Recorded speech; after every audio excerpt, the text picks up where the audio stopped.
আহ, আপনি গেল বছরেই দেহদানের ঘোষণা দিয়েছেন বা সিদ্ধান্ত নিয়েছেন, এটার একটু ডেপথে জানতে চাই। আমি দেহদান করে ফেলেছি। হ্যাঁ, মানে একটু জানতে চাই যে আসলে এই সাহসটা দেখাতে কতটুকু মেন্টাল প্রিপারেশন লেগেছে, কারণ আমাদের বাংলাদেশের সার্কামস্টেন্সে তো এটা অনেকেই করতে সাহস পায় না।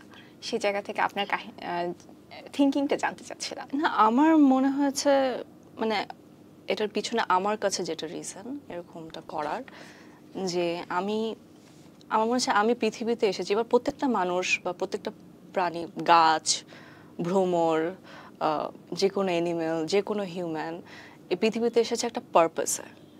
তো আমার পারপাস আমি এখনো খুঁজে বেড়াচ্ছি যে আমার পারপাসটা কী, এবং কারো সাহায্যে আসতে পারি কিনা। আমি সবসময় সেটা চেষ্টা করি, আমি জানি না পারি কিনা, বাট আই ট্রাই।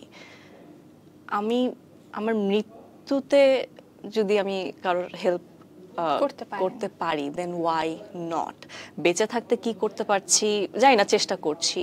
আমার এই পৃথিবীতে জন্ম নেওয়াতে কি লাভ হলো পৃথিবীর, কি ক্ষতি হলো পৃথিবীর, সেটা আমি এখনো জানি না, স্টিল ফাইন্ডিং। বাট আমার মৃত্যুতে যদি কারো, বা আমার মৃত্যুর পরে যদি আমার চোখ দিয়ে যদি কেউ দেখতে পায়, আমার কিডনি দিয়ে যদি কেউ বাঁচতে পারে, দেন ওয়াই নট আর কি।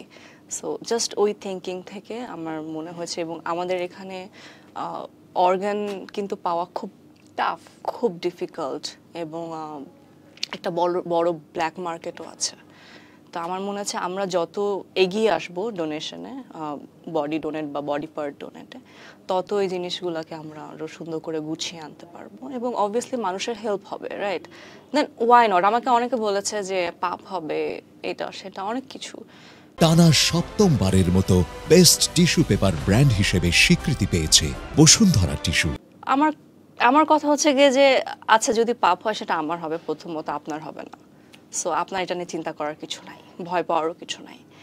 আর কারো উপকারে এসে যদি পাপ হয়, তাহলে সেই পাপ নিতে আমি রাজি আছি, কিন্তু আমি উপকার করতে চাই।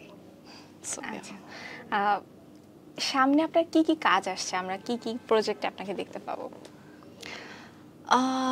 সামনে নাটক আসবে আবার কোরবানি ঈদে। ওটিটিতে কি কোনো প্ল্যান আছে কিনা? ওটিটিতে না, ওটিটির স্টিল নাও কোনো প্ল্যান নাই।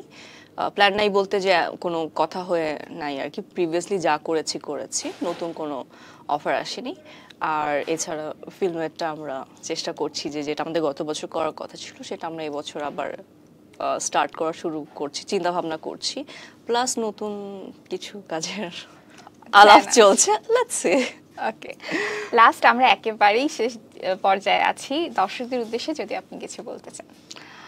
দর্শকদের উদ্দেশ্যে বলবো যে বেশি বেশি আমাকে ভালোবাসেন, আমাকে দোয়ায় রাখেন, আপনাদের নিজেরা ভালো থাকেন।